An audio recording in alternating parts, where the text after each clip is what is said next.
Welcome to Mama G's Fabulous Kitchen. Today I'm going to show you how to make Gavar Phali. In English it's known as cluster beans, and the only name I know is Gavar Phali because I was raised in Pakistan and lived most of my life in Dubai and other places where we've just called this Gavar Phali. It's a very good vegetable dish and I hope you enjoy. Please try to make it and enjoy it. Yep, very easy to make. So let's hop right into it with the ingredients list. Okay. Today I'm going to make green beans. In India they are called Gavar Phali. This is cut and frozen, a pack of 12 ounces. For convenience I buy this and keep it in my fridge. Sometimes I just need to quickly cook up something, and so this is what I use. But you can get the fresh vegetable too by the pound. You have to wash it and sit and cut it into pieces and use it that way. So today I'm going to start. I have an onion here that I'm chopping, one medium-sized onion.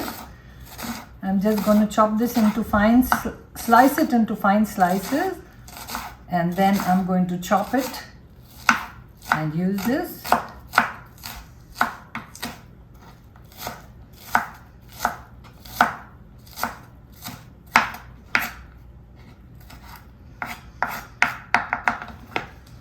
Okay, I'm going to take this chopping board over to the stove, and I'm going to take, these are all my spices. I'm going to use some curry patta. I have a lemon. I have some mustard seeds, fenugreek seeds. I have coriander powder, turmeric powder. I have some white cumin seeds, black pepper, paprika and salt. And I have 2 tomatoes that side that I'm going to use later to put in the food. So I'm going to move all my stuff there near the stove. I have also taken a small piece of ginger, which I had forgotten to mention before. It's about an inch long, and this is also going to go in the food with the spices. So now I'm going to use mustard oil today. This is pure mustard oil. It's very healthy and good for cooking, and it gives vegetables a really good flavor. So I'm going to add about 3 tablespoons of mustard oil into the pan. And you have to make sure that the pan is hot and that your mustard oil is hot, because when you add the spices, especially the mustard seed, it needs to spatter, and the cumin also needs to spatter, and that's what gives a wonderful flavor to the food. So I'm going to put the mustard seed first. You see how it spatters, and then the zira. And methi dana,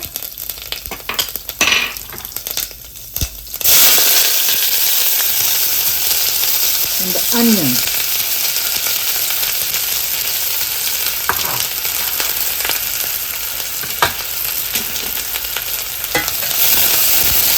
Stir it all up well and let the onions saute till they become soft and pink.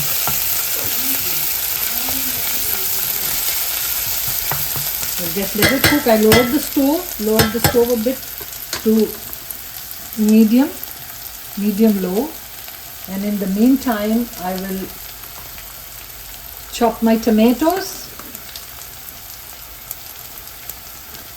So I'll go to get my tomatoes and just chop them up into small pieces so they get dissolved quickly in the food. And then I'm going to add the other spices. You see, the onions are now sauteed and they are soft and light pink. You don't need to make them brown. And so now we are going to put the tomatoes in.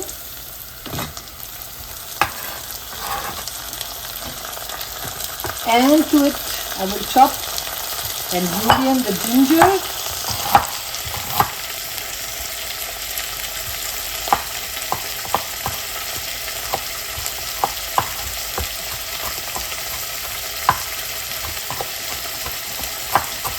Chop it into fine pieces If you like to have small bits of ginger, chew on them, that's fine too.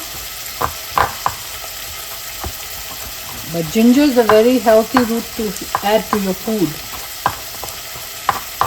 Okay, here we go.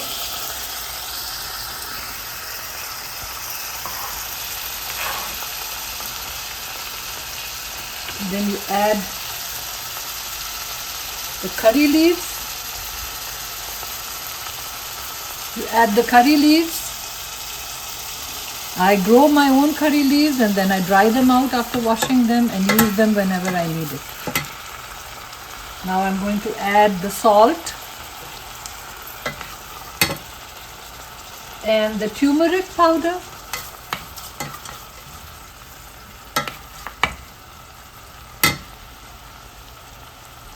The ground cilantro and the paprika.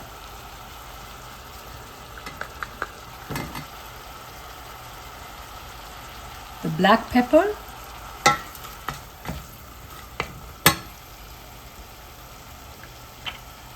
And that's our spices.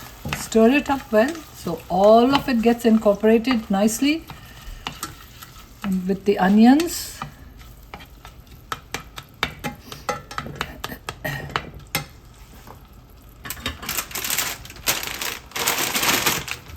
Just fry it for a few minutes, like maybe a minute or a minute and a half. Just let the masala cook. Here we see all the masalas are doing well. Everything is cooking. The tomatoes are dissolving and it's just right. I'm going to add the beans. Take a look at the beans, how they are in the packet. This is how the beans look. They're all cut and ready to cook. So just toss them all into the pan.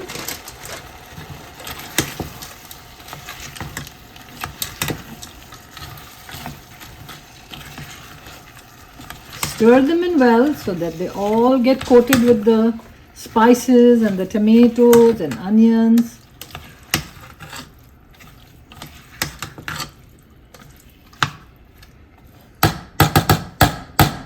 And then we must taste the salt. So to make sure that the salt is okay, is not less, if we can put some more.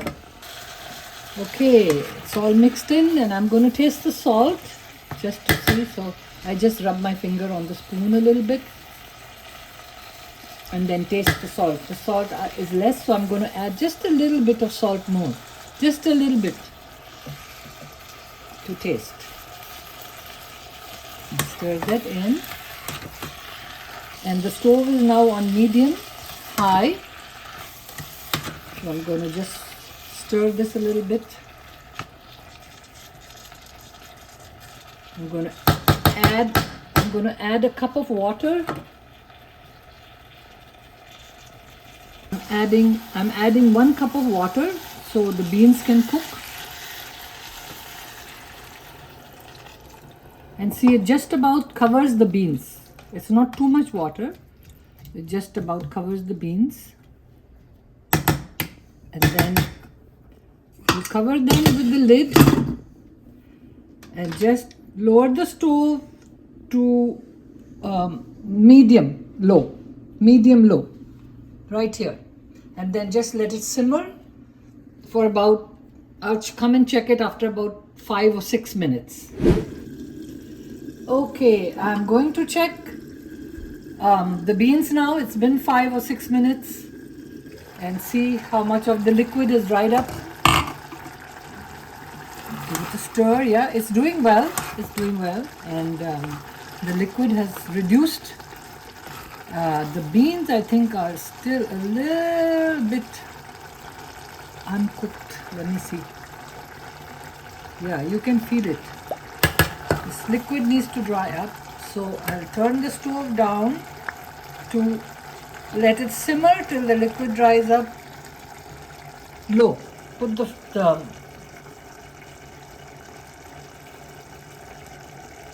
stove on medium low. And then I'm going to add lemon juice to it. Take half a lemon and put it in my lemon juicer.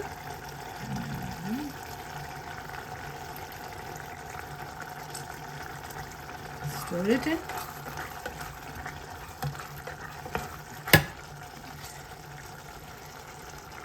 There you go.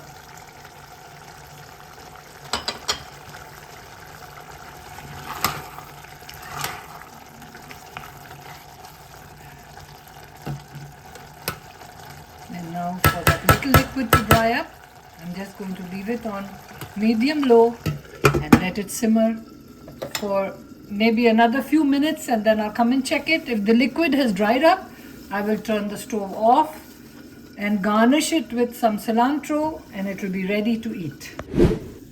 Okay, I'm back to check on the food. See how nicely it is all dried. The liquid has been absorbed into the beans. All the flavors are there. Yummy. It smells good. And it's now ready to be served. I'm going to put some cilantro on it, chopped cilantro. And then it will be ready to be served. This can be eaten. Here is some chopped cilantro. Just stir that in for a little bit of flavor. And some more. And now this can be served with any meat dish or with dal and rice. You can serve it with dal or rice or chapatis or naan, whatever you like. But this is like a side dish. Some people would just eat it on their own. But in our home, there has to be dal with a vegetable. Thank you for watching. If you liked my video, give me a thumbs up and subscribe so that I can share more videos with you on different foods. Bye. So that was the recipe for Gavar Phali. I hope you all enjoy it. Try it out. It's really tasty. And you can eat it with roti or as a side dish with dal chawal or however you like. Thank you for watching. Please help support the channel by clicking all the right buttons. And stay tuned, check back, and we'll see you next time. Bye.